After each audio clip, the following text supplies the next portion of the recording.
menstruales, pero también de esa parte ecológica, ¿no? Porque es una como de las principales ventajas que siempre nos dicen, es ecológica, entonces, gracias. Entonces, pues bueno, es importante saber por qué, o sea, en qué sentido esto de que es, como comentaba, ¿no? O sea, qué tiene de verde y qué podemos como ver en esa parte, ¿no? Entonces, bueno, en esta charla mezclo como esas dos partes, lo sustentable y el tema menstrual. Y bueno, para empezar puse esa imagen que es la diosa Gaia, porque, bueno, retoma una hipótesis que hizo un si mal no recuerdo, es químico, que él hablaba como al estudiar el planeta Tierra, que es un organismo, digámoslo así, vivo, o sea, que realmente es capaz de autorregularse, de encontrar su propio equilibrio, que tiene una serie de microorganismos, animales, plantas, que todo eso en conjunto está vivo, ¿no? Entonces, bueno, la diosa Gaia es como una representación, por así decirlo, ¿no? de esa madre tierra, que si bien no es un ser vivo, es un organismo que tiene vida propia, ¿no? Entonces, cuando vamos como conectándonos con la naturaleza, eso también nos ayuda a conectarnos con nuestro cuerpo, y al revés, si empezamos conectándonos con nuestro cuerpo, empezamos también como en algún punto a entender que estamos vinculados con la naturaleza y con la tierra, o sea que no estamos como aislados, no es como que si talan bosques en alguna parte, eso no tiene que ver o no me afecta en ningún modo, que sí, o sea, todo está relacionado, ¿no? Entonces, por eso esa parte de lo que es bueno para mí es bueno para el planeta y al revés, ¿no? ¿Acá? Ahí.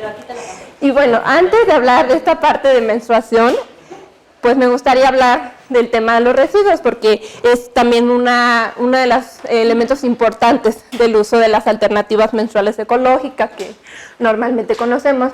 Y bueno, tenemos hoy en día pues una problemática, ¿no? En la Ciudad de México y en todo el país. De acuerdo a INEGI, en 2014, la última encuesta, más de la mitad de la basura que se genera en todo el país es en solo 7 entidades. Y la Ciudad de México, por supuesto, es la número 1.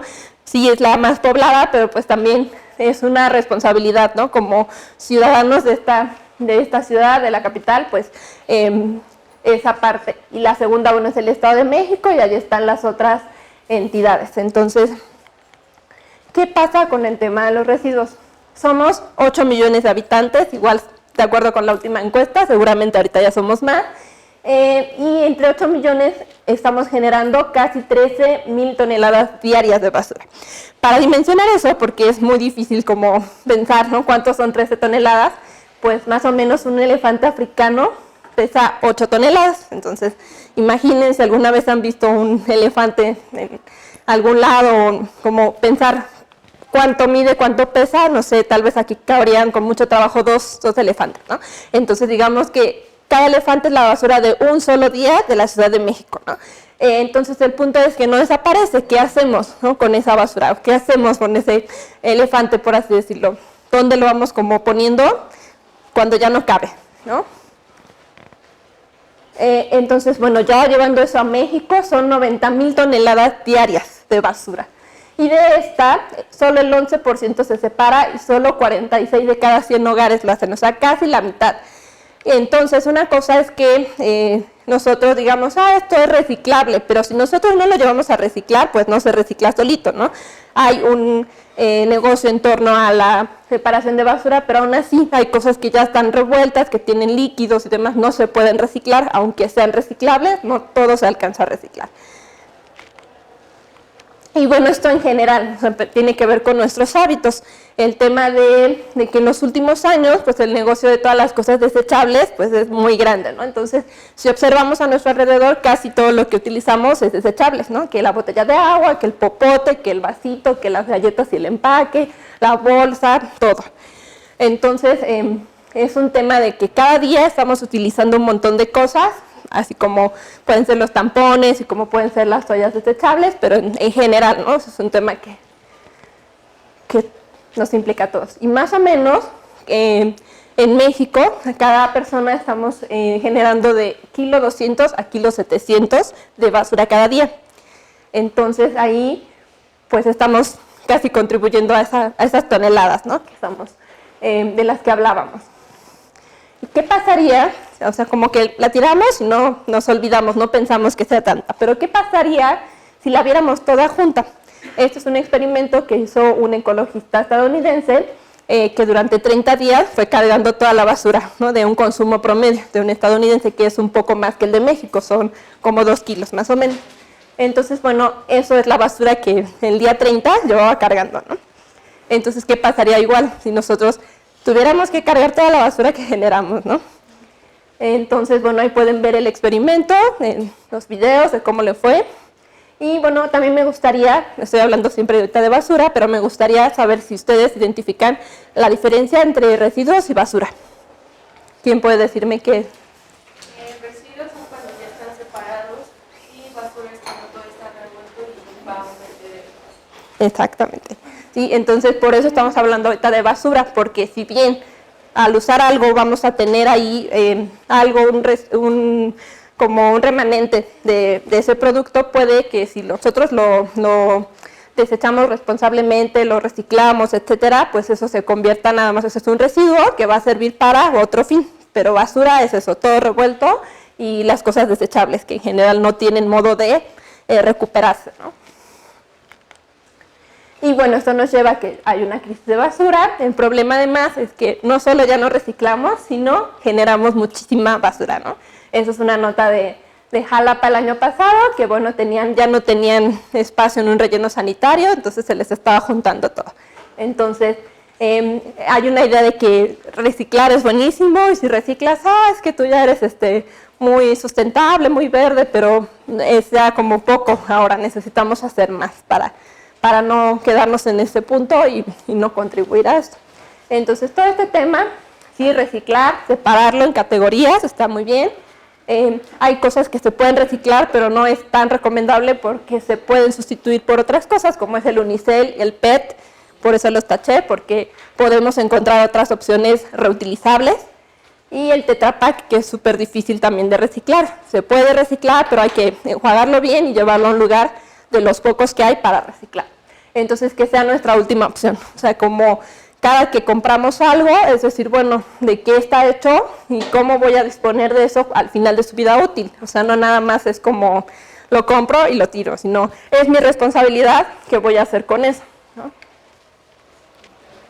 Y bueno, este otro elemento que es también muy importante para reducir los residuos, el reincorporar, es el regresarle a la naturaleza para que ella haga su trabajo de transformación de los residuos orgánicos.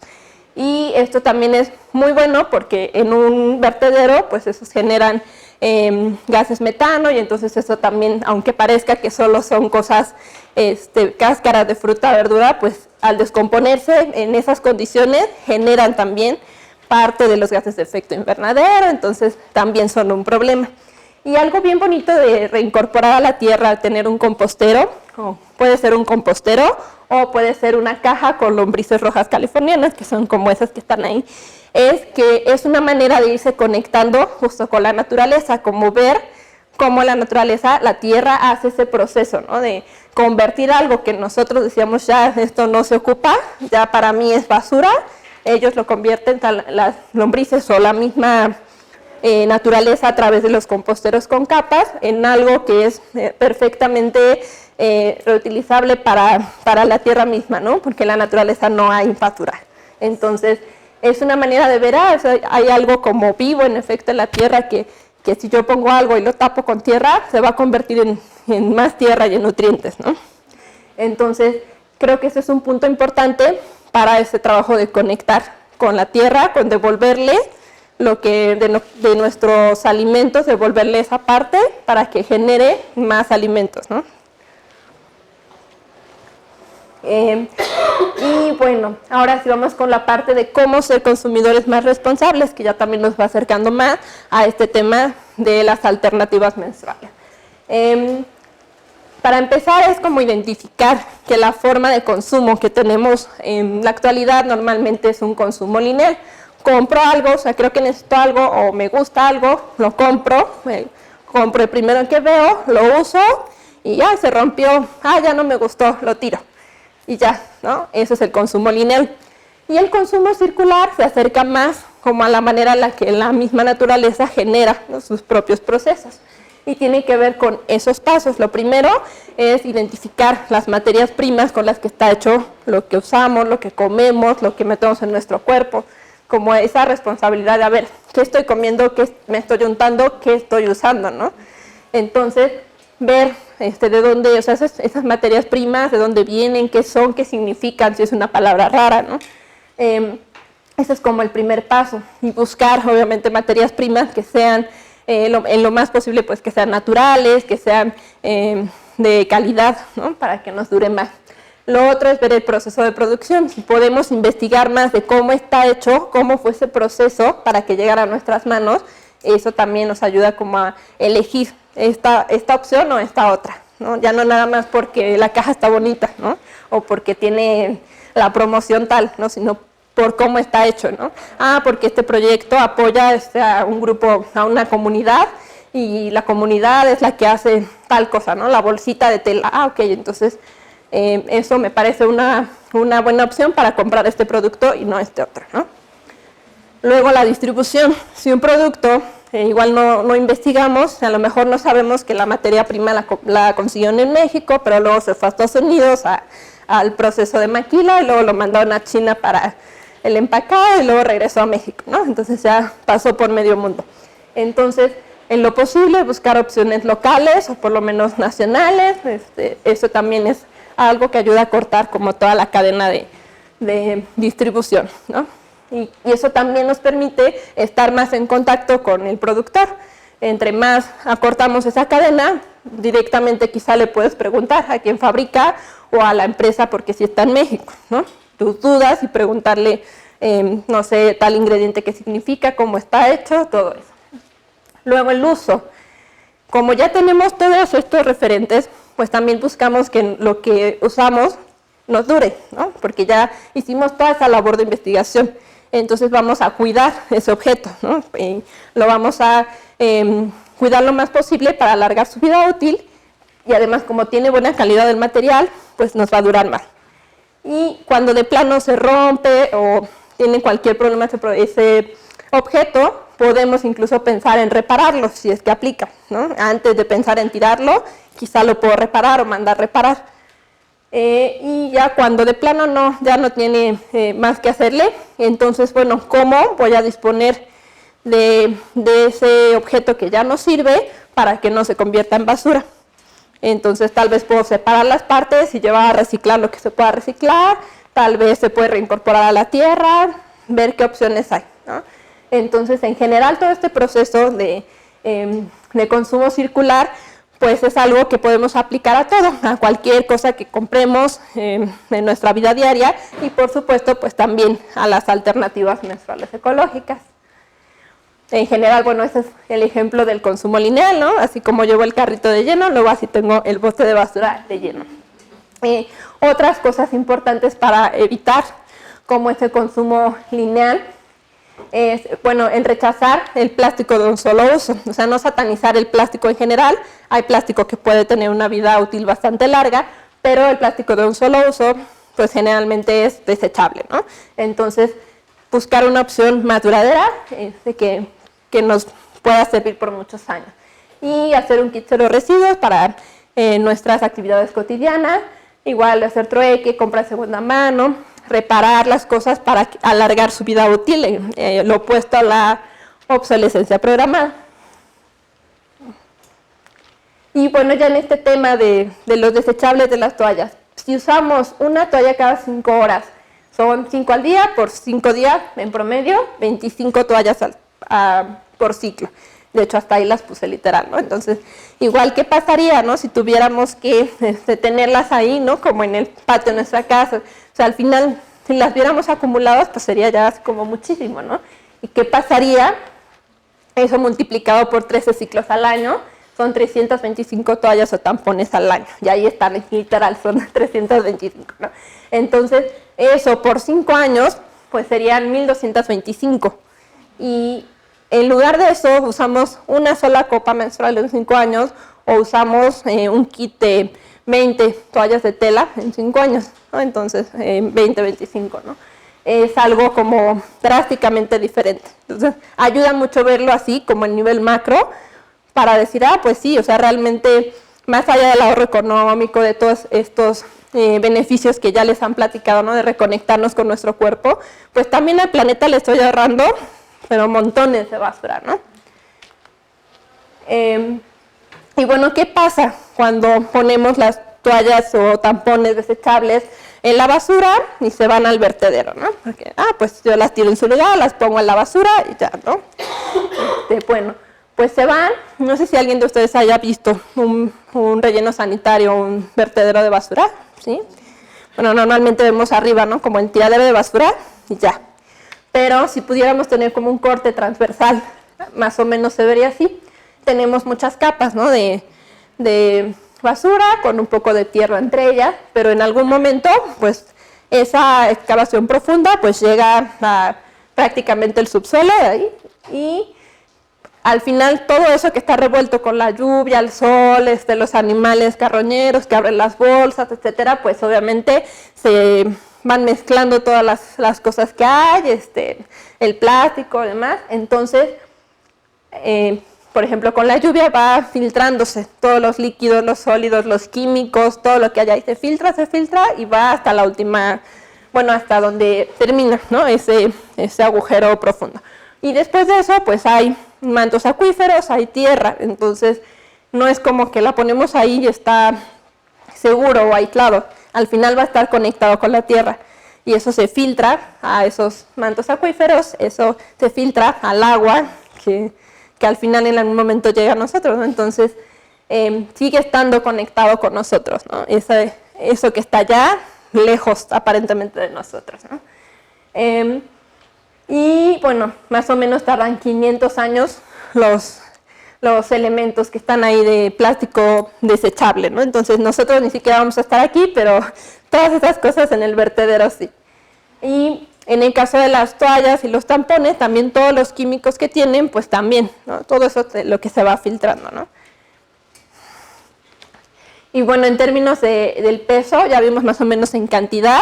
Ahora, en términos del peso, un paquete de toallas pesa como 1/4 kilo, en un año son como 3,5 kilos y en 5 años son casi 20 kilos, más o menos, de toallas o tampones. Y la otra parte que hablábamos de este consumo responsable, pues tiene que ver con eso, involucrarnos en, bueno, o sea, más allá de todos los temas que ya hemos hablado, o sea, ¿qué contienen las toallas o los tampones, ¿no? O sea, hay una etiquetita en todos los productos, alimentos, productos cosméticos, pero casi nunca la leemos, ¿no? Porque aparte tiene como letra chiquita y 1000 ingredientes que no entendemos a veces ni qué son. Entonces, ¿alguna vez alguien ha leído qué dice un paquete de toallas, de tampones? ¿No? Normalmente no lo hacemos. Yo tampoco lo había hecho antes, de hecho ya lo hice más para este tipo de talleres y de dinámicas, porque tampoco sabía realmente qué decía la etiqueta, ¿no? Una cosa es lo que contienen y otra cosa es lo que dicen que contienen también.